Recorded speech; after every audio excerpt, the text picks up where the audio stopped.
Hey everyone, it's Mrs. Murray. I'm here today to talk to you about how your Media Center website and how your IB website can help you through the extended essay process.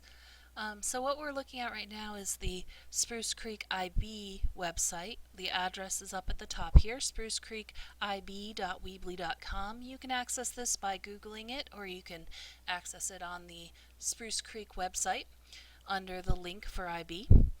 Um, so underneath this website you should be visiting often because it really is a wealth of information about everything IB. Underneath students is where you're going to focus some of your search for this extended essay, although I do want you to notice that there is a search box at the top where you can target a search.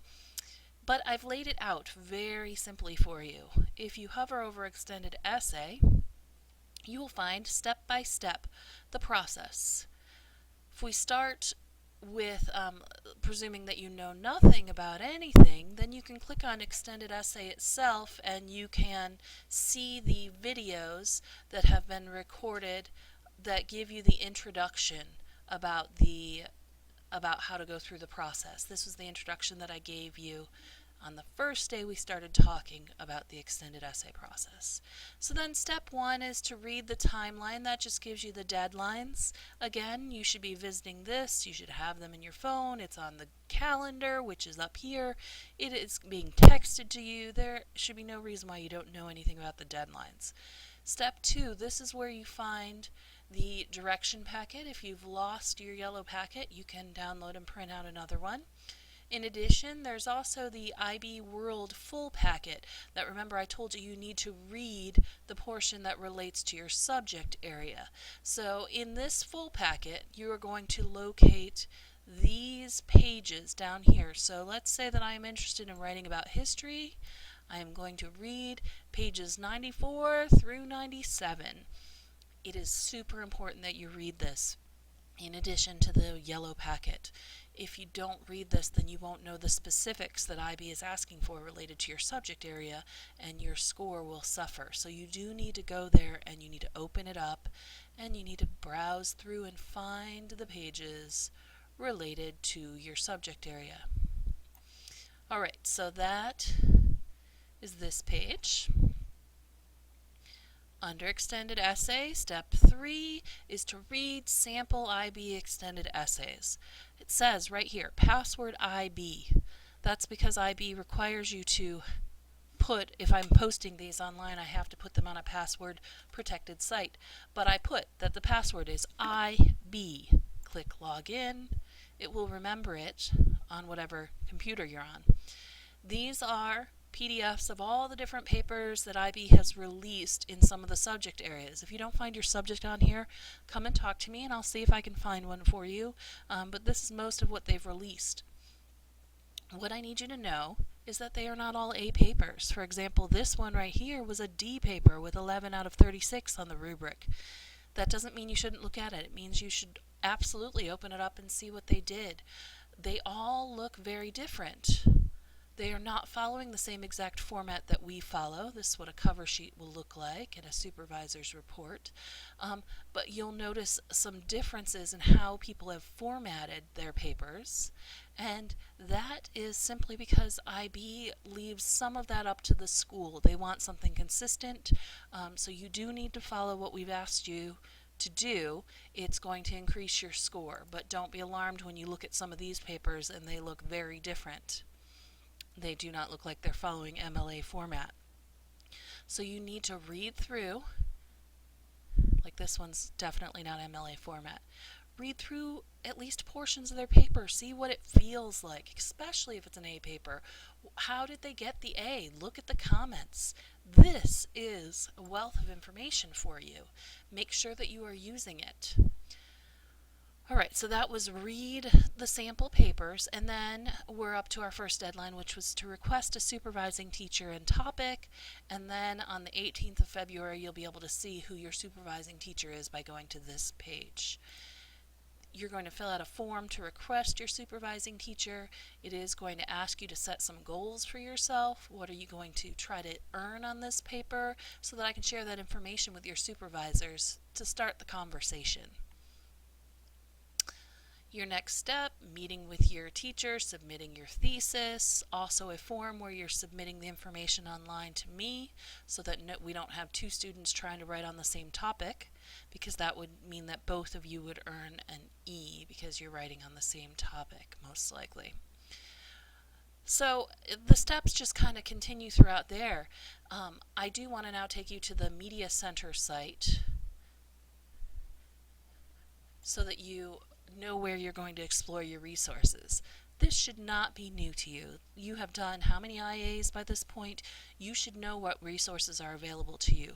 But I do want to remind you of a couple of things. I want to remind you of the Research Skills tab and the Databases tab. Under Research Skills, remember that there is an overview of research here. If you need to be refreshed and go through that Prezi again that I went through with you before you even started writing your history IAs, then come here. If you need more information on MLA and APA format, you're going to come here. When you need to know how to insert page numbers, you're going to come here. When you need to know how to start page numbers on a different page, you're going to come here. I have put it all here for you. Use the resource that I have created. And there is a search this site right here, so that if you can't find it for whatever reason, it is there. And please give me some feedback. If things are hard for you to find, tell me that. Alright, under databases, remember we have Project Muse and JSTOR are the two that I highly recommend for this assignment. You are going to find a wealth of information on all subjects with Project Muse. There is one flaw, however, and that is that you cannot access it from home. You can read full abstracts, you can do a search from home, you can get all the information that you would need except for the full text. So you do need to prepare ahead and be on campus. Even if you're on our BYOT network, you will still be able to read the stuff in Project Muse on campus. So make sure you plan ahead and you're not sitting at home during the summer trying to access Project Muse. Use our library days, or worst case scenario, the main office is open during the summer. So you could come to the main office with your computer and access the Wi-Fi and be able to log on. I'm sorry that you cannot access it from home. It's just not something that Project Muse will allow at this time. JSTOR, however, will. You need to create an account. If you just were to go here and click on JSTOR, it's not going to log you in from home.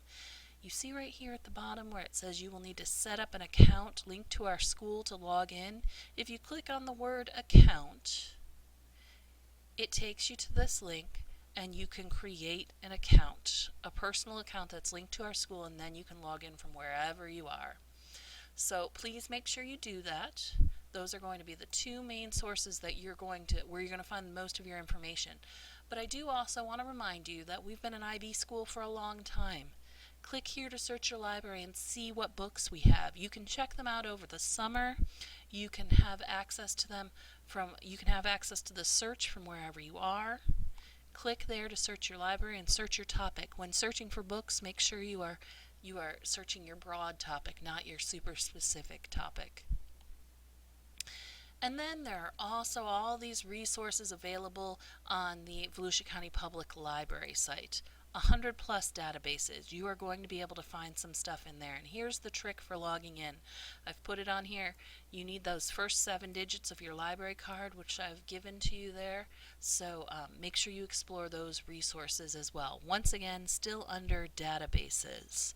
Those are your main ones. If you are still at a loss and you cannot seem to find the information that you need, I would go to the Daytona State College Library. I would go to Stetson. If you're on a trip, go to whatever university you are near. They will be happy to set you up with a guest account sitting down while you're on campus, sitting in their library. There's also the FLA Pass site. You have to tell me you want access to this, and it has some great stuff, but I don't know that it has any more than you're going to have access to through the other sources I've given you. But if you are at a loss and you want access to this, there is a form you have to fill out, and you have to come and see me, and I have to submit it to the state in order to get you access. It is available for dual enrollment AP or IB students. And it gives you electronic resources that our state universities and colleges have purchased with state funds. So you can search it without having an account, so you can check and see if you want to have access to that. All right, so remember, databases and research skills. If you're not sure where to start, I've put course resources where I've tried to give you the best resources for a particular subject area. I try to make this site as full of information as possible, so please use it. And remember to visit both sites to stay on task with your extended essay process. Thanks for joining me.